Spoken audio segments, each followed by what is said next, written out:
Bonjour, une vidéo pour vous parler un petit peu plus en détail de mon coup de cœur jeu solo Under Falling Skies, qui est un jeu qui est exclusivement solo, qui se joue pour des parties d'environ 20-40 minutes, je dirais quand même bien 40 minutes, moi 20 minutes j'ai jamais fait, mais j'ai peut-être pas assez de stratégie pour aller vite, je ne sais pas.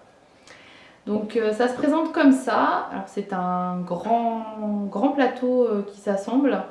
Euh, Là, le vaisseau mère, il est déjà un petit peu descendu. On va dire que j'ai déjà commencé un petit peu à jouer. Ça fait 70 cm quand c'est tout déplié, donc il faut prévoir d'avoir quand même pas mal de place.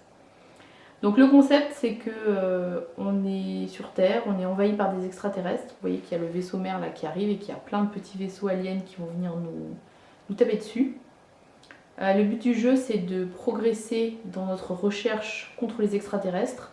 Quand on sera arrivé tout en haut de la piste, c'est comme ça qu'on aura gagné. Mais par contre, il faut absolument réussir à faire ça avant que le vaisseau mère descende tout en bas au niveau de la tête de mort, ou bien on peut encaisser un nombre de dégâts limité sur notre piste de dégâts.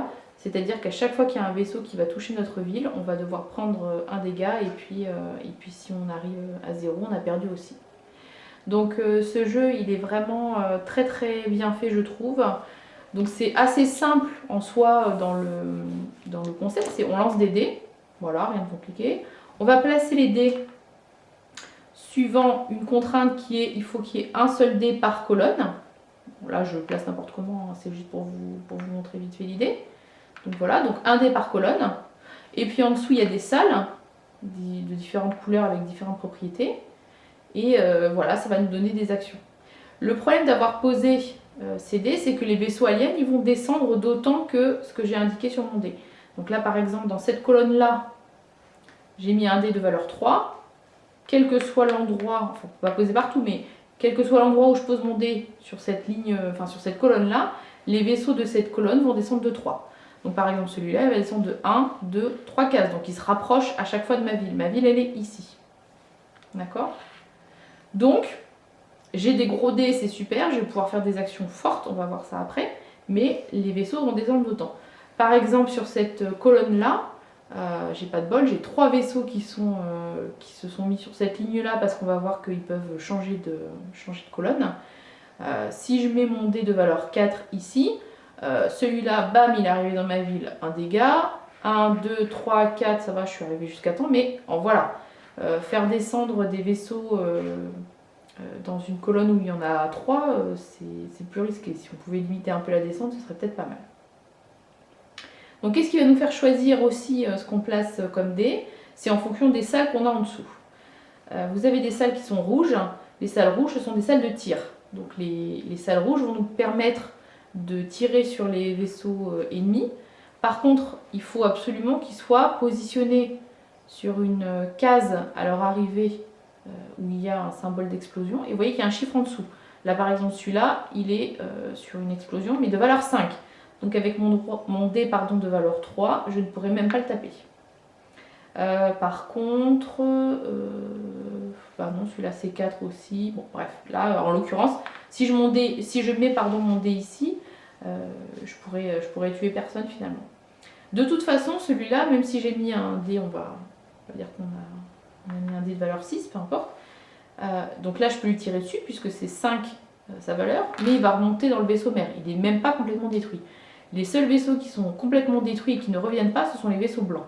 Donc lui, par exemple, avec ma force de 6, je l'ai tapé puisqu'il était sur une case de valeur 4. Lui, par contre, il sort du jeu, il ne reviendra pas. Mais les rouges, ils reviennent toujours dans le vaisseau mère et ils vont être largués à la fin du tour. Donc un tour, c'est je place mes dés dans mes salles, je fais descendre les vaisseaux qui sont dans la colonne du nombre indiqué par le dé. Si ça touche ma ville, je me prends les dégâts à ce moment-là. Ensuite, c'est les aliens qui ripostent. Donc ils ripostent en faisant descendre le vaisseau mère d'un cran à chaque tour. Donc plus ils vont être bas et plus ils vont rapidement aussi pouvoir nous toucher. Quand ils descendent, ils peuvent aussi activer des effets spéciaux. Donc par exemple, quand on arrive ici, quand le vaisseau il descend et qu'il arrive sur cette case, ça veut dire qu'on va rajouter un vaisseau blanc. C'est comme ça que les vaisseaux blancs apparaissent. Quand il va arriver ici, ça veut dire que ma petite excavatrice, dont je ne vous ai pas encore parlé, va reculer. Le pire, je trouve, c'est quand on arrive ici, ça veut dire que notre jauge de recherche va descendre. Donc là par exemple j'étais arrivée là, bam, je dois descendre d'un cran. Donc voilà. Et puis dernière phase du jeu, les vaisseaux qui ont éventuellement été détruits ou éventuellement été rajoutés parce que on est arrivé sur ce niveau-là, il fallait rajouter un blanc, ils vont devoir être relargués. Donc là par exemple, eh bien, j'ai une colonne ici qui est vide, donc mon vaisseau va se positionner là. Et puis le blanc il va être largué après, par exemple ici. Voilà, donc tout est bien expliqué de toute façon. Les règles, le livret de jeu il est très bien fait. On vous explique en détail comment installer, quelles sont les règles après pour larguer les vaisseaux, etc. Donc voilà, et puis il y a plein de détails, c'est très très bien fait. Donc les salles, qu'est-ce qu'on a? Donc je vous ai dit les salles rouges pour tirer. On a les salles vertes qui vont nous faire progresser sur notre piste de recherche, sachant que c'est le seul moyen de gagner. Le but du jeu, c'est pas de détruire tous les vaisseaux blancs ou tous les vaisseaux rouges. De toute façon, je vous ai dit, les vaisseaux rouges, ils reviennent tout le temps. Mais c'est d'arriver tout en haut de la piste de score avec la recherche avant d'être mort. Donc les salles vertes, très importantes. Par contre, je vais vous montrer sur celle-là, vous voyez que il y a quelquefois un petit symbole sous la case avec une espèce d'éclair. Ça veut dire que la salle a besoin d'énergie. Donc l'énergie, ça va être fourni par les salles jaunes. Donc il faut régulièrement, peut-être pas à chaque tour, mais très régulièrement, produire aussi de l'énergie en mettant un dé sur une salle jaune, sinon on ne va pas réussir à faire nos actions. Là vous voyez, c'est deux salles qui sont fusionnées ensemble, c'est ce qu'on appelle des salles doubles. Donc là il faut absolument avoir deux dés qui sont posés sur la salle pour pouvoir l'activer. Si j'ai mis un dé ici, mais que sur cette colonne là j'ai voulu absolument faire une zone de tir, donc comme j'ai mis un dé ici, je ne peux plus en mettre un ici, et via ma salle double, je n'ai pas le droit de l'activer. Donc pour ce tour là, ça ne me servira à rien. Vous voyez aussi par exemple sur cette salle là, il y a un -1 en dessous, donc ça ne me coûte pas d'énergie, mais par contre, si je mets un dé de valeur 5, en fait finalement je n'aurai droit à 4 pour ma recherche. A l'inverse, on peut avoir des +1. Donc là, j'utilise 2 énergies pour activer ma salle de tir, mais par contre, j'aurai la valeur de mon dé +1. Voilà. Et là, c'est carrément une salle triple. La salle triple, ça permet de débloquer le dernier niveau de recherche, par exemple, il faut avoir 11 points. Donc il faut au minimum avoir une salle double. Sachant qu'on n'a pas le droit d'additionner, si j'ai mis un dé ici et un dé ici, et que j'ai un 5 et un 6, je ne peux pas dire « Ah bah c'est bon, 5 et 6, 11, ça veut dire que je monte mon dernier niveau ». Non, c'est d'abord 6, d'abord 5, donc en l'occurrence pour passer le palier à 11, ça ne me sert à rien. Dernière chose, c'est l'excavatrice. En fait, notre plateau de jeu est séparé en deux parties. Sur l'installation, vous voyez où placer votre excavatrice au départ, donc par exemple elle est ici. Toutes les salles qui sont au-dessus, ce sont des salles qui sont déjà disponibles. Et par contre, toutes celles qui sont derrière l'excavatrice, et ça va serpenter, c'est des salles qui ne sont pas encore débloquées. Donc, pour avoir accès à plus de salles, parce que par exemple là sur l'installation de départ, j'ai juste les salles en haut que je ne vous ai pas encore expliqué, et puis une salle rouge de tir, une salle verte et 2 salles d'énergie, mais qui sont encore des salles doubles. Et puis là, il y a un trou, donc je peux pas, ça me fait rien du tout. Il va falloir absolument que je débloque d'autres salles, sachant par exemple la salle double pour la recherche dont on a absolument besoin pour gagner, elle est plus loin, donc dans le plateau. Il va falloir déplacer l'excavatrice, et pour ça, on va placer un dé, un seul dé autorisé, derrière dans les salles qui ne sont pas encore débloquées et qui vont nous permettre justement de faire avancer l'excavatrice. Donc, à chaque fois, c'est ça, on place les dés, on essaye d'optimiser ses actions, de gagner de l'énergie, de gagner de la recherche, de limiter la descente des vaisseaux, de les taper quand ils sont en position. Voilà, c'est toute la stratégie du jeu. C'est hyper simple en soi à comprendre comment ça fonctionne. En quelques tours, on a compris la mécanique. Je pose mes dés, je fais descendre mes vaisseaux. Une fois que c'est fini, j'active mes salles. Une fois que j'ai fini mes salles, mon vaisseau descend. Maintenant, comment faire pour gagner? Pour faire que le vaisseau alien ne soit pas descendu au niveau de la tête de mort, pour que les vaisseaux ne tapent pas ma ville trop souvent et que du coup je perde des dégâts jusqu'à arriver ici à la tête de mort. C'est toute la stratégie du jeu. C'est un jeu de hasard dans le sens où on lance des dés. Par contre, ce qu'on va faire des dés, ça va être notre stratégie. Donc finalement, il n'y a pas des bons et des mauvais lancers, il y a surtout de la stratégie à avoir. La dernière salle que je ne vous ai pas expliquée, c'est cette salle-là. Ça n'a pas beaucoup de pouvoir, c'est des missiles anti-aériens qui du coup ralentissent la descente des vaisseaux, puisque vous voyez que ça a un coefficient -1 sur la salle. Donc par exemple, si j'ai beaucoup de vaisseaux sur ma ligne, je peux mettre un 1 et là 1 -1 0, ça veut dire que les vaisseaux pour ce tour-là ne descendront pas. Mais ça ne produit pas d'énergie, ça ne produit pas de la recherche, donc voilà, c'est quand même plutôt histoire de temporiser qu'autre chose. Le seul moyen de gagner, encore une fois, c'est d'arriver tout en haut. Donc pour arriver tout en haut, il faut avoir de la recherche. Pour avoir de la recherche, il faut avoir de l'énergie. Et pour avoir tout ça, eh ben on va mettre des gros scores et les vaisseaux vont descendre, donc il va falloir limiter la casse. C'est vraiment un super jeu stratégique.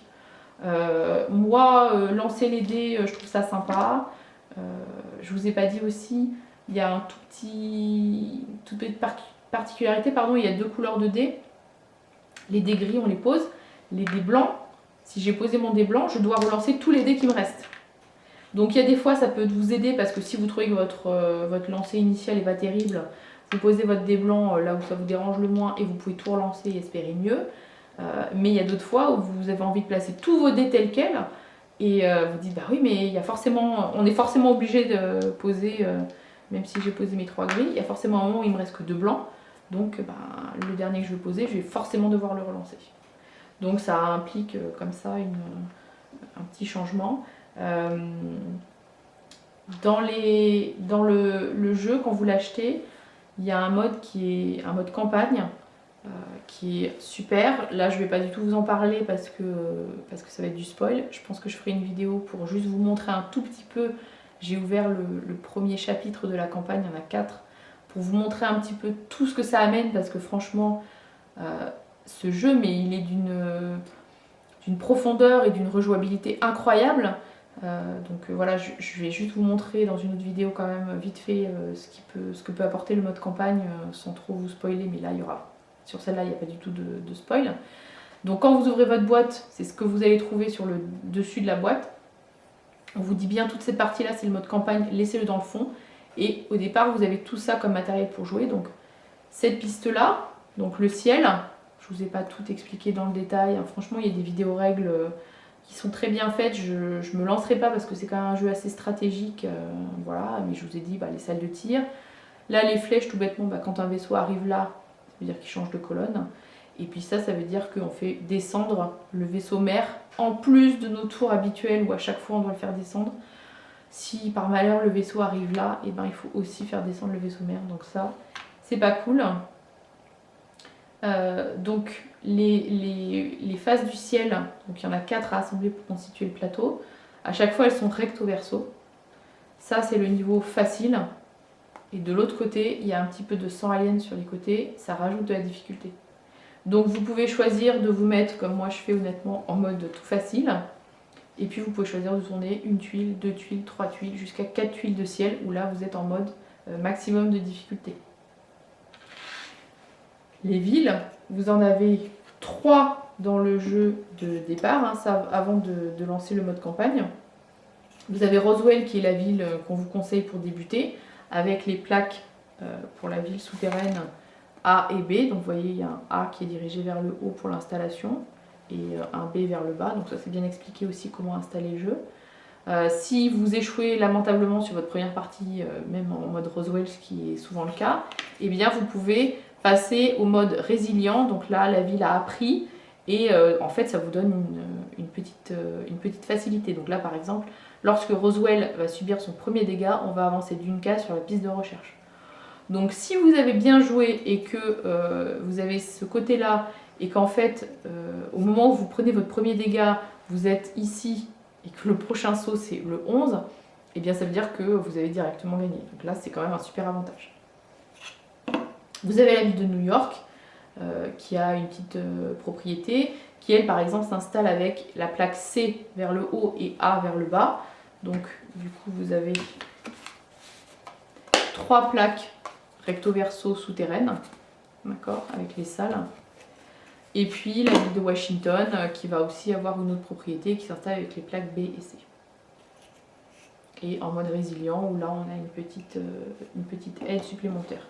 Donc de base, sans ouvrir la campagne, on a 3 villes différentes avec un mode plus ou moins facile, les 4 planches du ciel qu'on peut aussi rendre un peu plus compliquées. Et puis l'installation des villes avec les salles souterraines qui sont à débloquer. Et en fonction des configurations, on n'a pas toujours... ça je sais pas si c'est un mode qui existe ou non, c'est B. Enfin bon, peu importe. On n'a pas toujours le même nombre de dégâts qu'on peut encaisser. On part pas toujours notre jauge d'énergie du même niveau. Des fois on commence, là par exemple, on commence à 3 alors que sur les autres on commence à 2. Voilà, donc il y a des petites subtilités à chaque fois. Il y a un autre dé dans la version de départ que je ne vous ai pas expliqué, qui est lié aux autres villes, qui n'est pas sur la ville de Roswell, qu'on apprend dans un second temps. En ça aussi, je trouve que c'est bien fait parce qu'on vous dit, voilà, installez ça pour votre première partie, la ville de Roswell, le ciel comme ceci, les plaques en haut, les plaques en bas, et lancez-vous à jouer, on vous explique au fur et à mesure. Et une fois qu'on a fait sa première partie, ok, donc là vous allez essayer dans une autre ville, et on va rajouter un autre composant qui s'appelle les robots. Donc les robots, ils vont se construire dans ces salles-là bleues, et tout bêtement, une fois qu'on en a construit un, par exemple là de valeur 6, et bien une fois que je vais jouer, j'aurai un des robots qui sera bleu, que je ne lancerai pas, qui va rester en place, qui va faire du coup quelque part une action gratuite, puisqu'il va toujours exister, et je vais pouvoir mettre d'autres dés, enfin un autre dé dans la même colonne, et lui, ce dé là, il ne fait pas descendre les vaisseaux. Donc si j'ai un dé de valeur 6 dans cette colonne là, mais que c'est le dé robot, eh bien mon vaisseau ne descendra pas de 6, il descendra de la valeur du vrai dé entre guillemets de l'autre couleur que je vais mettre dans cette colonne là. Donc c'est un dé qui est intéressant. Par contre, à chaque tour quand on l'utilise, on va descendre sa valeur. Donc là c'était à 6, la fois d'après je n'aurai plus qu'une valeur 5, puis une valeur 4, etc. Et puis à un moment où il ne faut plus grand chose, hein, le pauvre des robots, donc on peut l'enlever et puis en rebâtir un autre en passant par la salle robot. Donc Under Falling Skies, un jeu mais juste excellent. Alors il y a un petit peu le côté les robots, les vaisseaux aliens, etc. Mais bon, voilà, même si on n'est pas des gros fans de science-fiction, c'est tout à fait jouable. Hein. Je suis pas une fan absolue de ça, mais franchement la mécanique de jeu elle est tellement sympa. Ce côté calculatoire de je pose mes dés, pendant ce temps là les vaisseaux ils descendent, j'ai envie d'avoir beaucoup d'énergie pour pouvoir faire des actions. Là ma salle de recherche, alors, je vous ai pas montré non plus la jauge de recherche, mais en fait c'est pas linéaire, c'est à dire que là j'ai besoin que d'un dé théoriquement de valeur 1 pour pouvoir passer, mais là j'ai besoin d'avoir une valeur 6. Et je vous ai dit, vous ne pouvez pas additionner vos salles. Donc ça veut dire que pour avoir ça, il faut absolument placer un dé de valeur 6 sur une salle de recherche. Mais pendant ce temps-là, les vaisseaux ils vont descendre de 6. Donc c'est toujours ça, entre je place des dés forts et du coup je peux avancer, et puis finalement mes vaisseaux ils descendent trop vite, et puis je vais me prendre des dégâts, qu'est-ce qu'il faut que je fasse? Donc voilà, Under Falling Skies, un super jeu de solo, vraiment on s'en lasse pas. On peut y jouer à partir de 12 ans, je crois que c'est indiqué. Voilà, on peut y jouer avant, même si il n'y a pas une stratégie extraordinaire, ça reste quand même sympa. Mais c'est un jeu qui est vraiment top, qui nous a beaucoup plu et qu'on sort régulièrement. Et le mode campagne rajoute encore plus d'éléments que je ne vais pas vous dévoiler là, que je vous dévoilerai sûrement un petit peu après, avec un petit avertissement pour ceux qui n'ont pas envie de se spoiler, mais qui vous montreront un petit peu tout ce qui peut encore être rajouté dans cette boîte, qui pourtant déjà est quand même sympa. Pour un prix raisonnable, c'est dans les 30 € je crois. Pour l'instant il est en rupture de stock, il est en réimpression il me semble, mais je pense qu'il va bientôt ressortir parce qu'il est attendu. Voilà, j'espère que cette vidéo vous a plu, que ça vous a un petit peu expliqué la mécanique du jeu, voir si c'était un jeu qui pouvait correspondre à vos attentes. Je ne suis pas rentrée dans toutes les règles parce que je me sens pas forcément légitime pour rentrer dans toutes les explications, mais il y a d'autres vidéos qui existent sur vraiment les vidéos, la règle spécifique du jeu et qui pourrait vous intéresser. Mais déjà ça vous donne un petit aperçu du style de jeu et voir si c'est quelque chose qui peut vous intéresser. N'hésitez pas à vous abonner à la chaîne pour nous encourager et puis à me dire dans vos commentaires si c'est un jeu que vous connaissiez déjà, si vous l'avez découvert, si ça vous a donné envie de l'acheter. Est-ce que vous voulez des précisions? Je vous ai dit, je pense que je ferai quand même une petite vidéo spoil en mettant plein d'avertissements parce que voilà, on peut se dire ouais c'est sympa mais bon on a vite fait le tour alors que non vraiment il y a des choses en plus dans le mode campagne et je pense que ça peut vous motiver si vous hésitez un peu à l'acheter, à l'acheter. Et puis maintenant, à vous de jouer.